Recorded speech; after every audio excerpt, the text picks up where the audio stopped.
Et l'information principale de cette matinée, les rebelles qui ont donc pris la capitale syrienne, Damas, et Bachar el-Assad qui a fui le pays. 3 images à vous présenter ce matin et qui viennent de nous parvenir il y a quelques minutes. D'abord, les rebelles qui entrent dans le palais présidentiel à Damas. On découvre ces images ce matin du bureau, notamment de Bachar el-Assad. Deuxième image, ces combattants qui escortent le Premier ministre syrien en dehors de son bureau et de sa résidence du côté de Daraa en Syrie.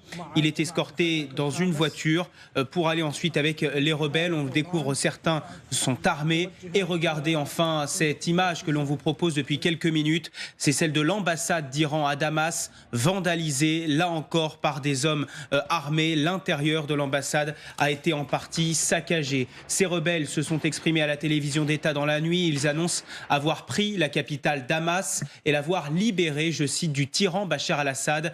Des scènes de liesse sont visibles dans tout le pays. Mathis Menu. Scène de liesse à Damas. Ce matin, rebelles et citoyens célèbrent côte à côte. Dieu est grand, le régime a été renversé, ainsi que la direction de la sécurité de l'État et les services de renseignement de l'armée de l'air. Dieu soit loué. En pleine nuit, le groupe islamiste radical Hayat Tahrir al-Sham a pénétré dans la capitale. Face à leur arrivée, le président Bachar el-Assad aurait fui son propre pays, selon l'Observatoire syrien des droits de l'homme. À la télévision publique, les combattants revendiquent leur victoire. Avec l'aide de Dieu, la ville de Damas a été libérée. Le régime du tyran Bachar el-Assad a été renversé et tous les prisonniers du régime ont été libérés. D'après l'AFP, plusieurs centaines de soldats auraient fui vers l'Irak. Le Premier ministre, lui, se dit prêt à toute procédure de passation. Nous sommes prêts à coopérer avec tout leadership choisi par le peuple syrien, en lui fournissant toute l'aide possible pour assurer un transfert sans encombre des différents dossiers gouvernementaux.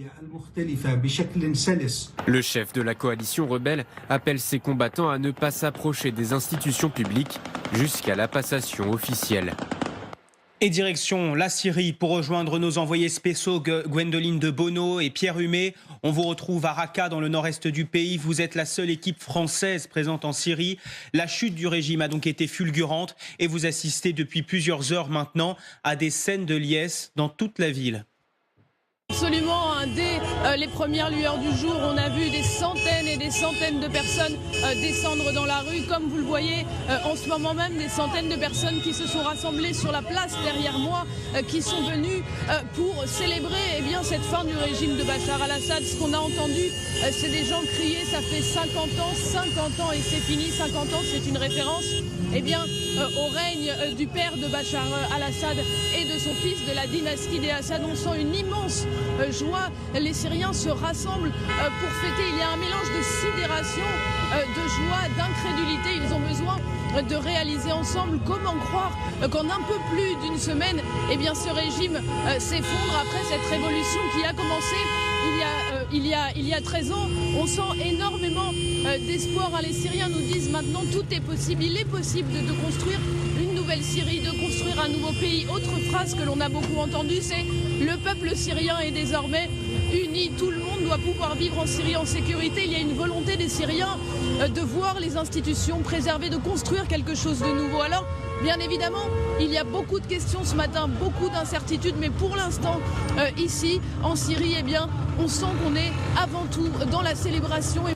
Merci beaucoup Gwendoline de Bono et Pierre Humé, donc en direct de Raqqa en Syrie. Et dans le même temps, le Hezbollah a annoncé retirer ses forces de la périphérie de Damas. Direction le Liban pour rejoindre notre correspondant sur place, Arthur Saradin. Bonjour Arthur, c'est une annonce forte du groupe terroriste. Alors, est-ce qu'il y a des craintes de contagion du conflit du côté du Liban, Arthur ? Alors, pas sûr pour la contagion. En tout cas, ce qui est certain, c'est qu'il y aura des conséquences régionales à la chute d'une des plus vieilles tyrannies de la région, celle de la famille Assad.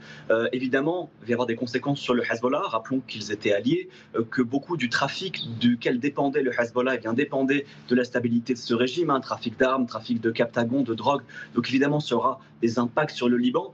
côté libanais aussi, on peut imaginer un retour des réfugiés syriens. Ils sont plus de 2 millions au Liban. Alors certains ne vont peut-être pas pouvoir rentrer aussi pour des raisons économiques, parce que malgré le changement de pouvoir en Syrie, la situation économique est encore dramatique dans le pays. Mais déjà, ça ouvre un espoir après 13 ans d'exil pour ces réfugiés syriens. Et puis, il y a aussi la question de la région qui avait été souvent déçue des printemps arabes. Et on se souvient ici, à Beyrouth et dans plein d'autres capitales arabes, quand il y avait des espoirs de soulèvement, eh bien l'exemple syrien revenait souvent sur la table. Ce régime indéboulonnable de Bachar el-Assad, qui finalement aujourd'hui est tombé après 13 ans de guerre et de souffrance pour la population syrienne. Il faudra voir si, dans les années à venir, eh bien cela pourra avoir un impact aussi sur d'autres civils, sur d'autres régimes autoritaires dans la région, dont les populations voudraient vouloir se débarrasser. Merci Arthur Saradin, notre correspondant donc en direct de Beyrouth au Liban. C'est vrai ce qu'il dit, Arthur. Guillaume, attention, là on n'est pas dans un soulèvement du peuple qui a fait tomber Bachar el-Assad. C'est un groupe qui s'appelle Hayat Tahrir al-Sham, donc dit HTS, voilà. Groupe qui se veut au discours plus policé, mais qui est quand même issu d'une branche d'Al-Qaïda, groupe qui est assimilé à un groupe terroristes. Il faut faire très attention et être prudent sur ce qui est en train de se passer en Syrie. Oui, absolument.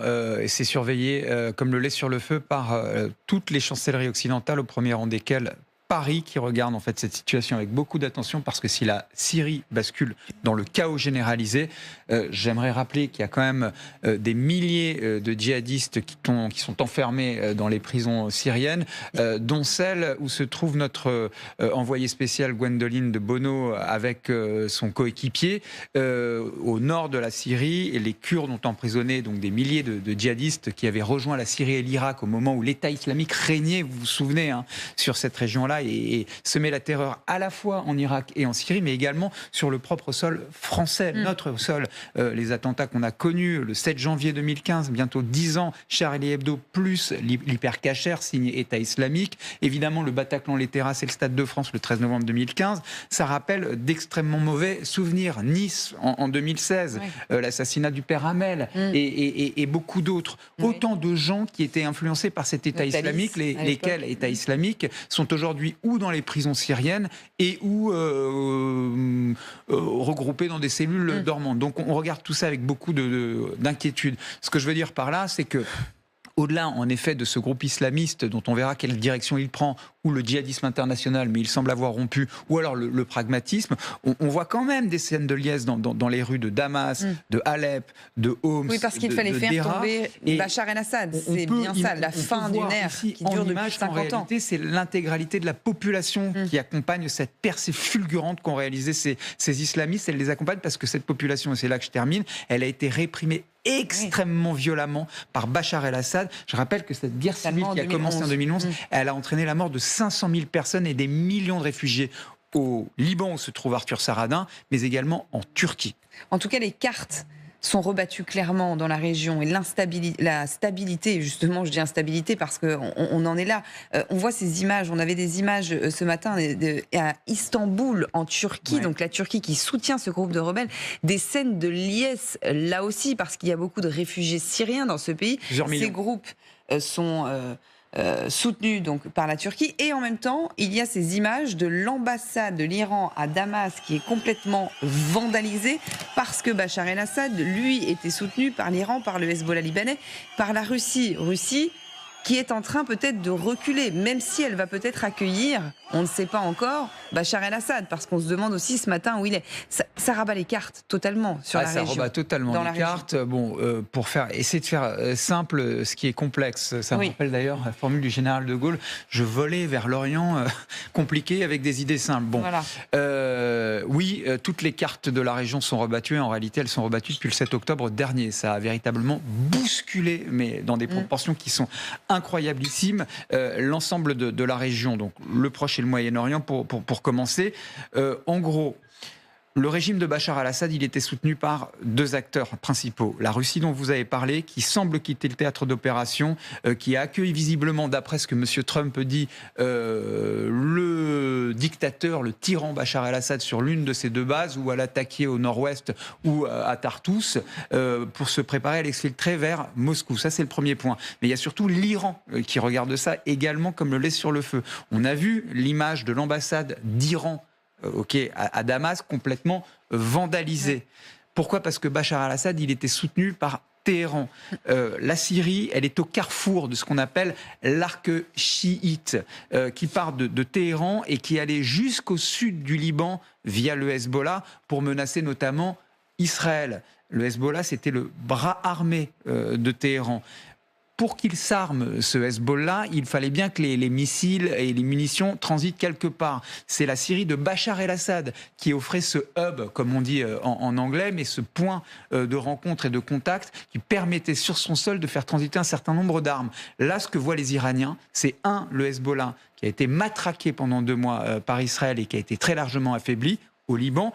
Pays voisin en Syrie, Bachar al-Assad qui tombe, ça veut dire que 2 de ses soutiens principaux dans la région sont en train de tomber. Donc évidemment à Téhéran, je peux vous dire qu'on a extrêmement peur de la manière dont les événements se précipitent à toute vitesse. Rapidement, Nicolas, on peut s'attendre à une réaction du président Macron peut-être dans les minutes, dans les heures qui viennent, parce qu'il doit scruter la situation de près, évidemment. De toute façon, dans le domaine étranger, on peut s'attendre à des réactions d'Emmanuel Macron, parce que là encore, il conserve une crédibilité, même si celle-ci a été largement affaiblie par la dissolution. Alors, de quelle carte il dispose et les dernières initiatives diplomatiques, je ne sais pas si Guillaume sera d'accord, n'ont pas été couronnées de succès. Sauf la dernière ronde, quand même, hier à l'Élysée. Non, mais je parlais du Proche-Orient spécifiquement. Oui. Quoi. Oui. Encore que la paix, le cessez-le-feu au Liban, semble-t-il, tienne. Oui. Mais effectivement, il y a un avantage qui a été marqué hier à Notre-Dame en réunissant Trump et Zelensky. Et il s'agit de rebondir sur cette réussite-là. Le succès appelant le succès, espérons-le.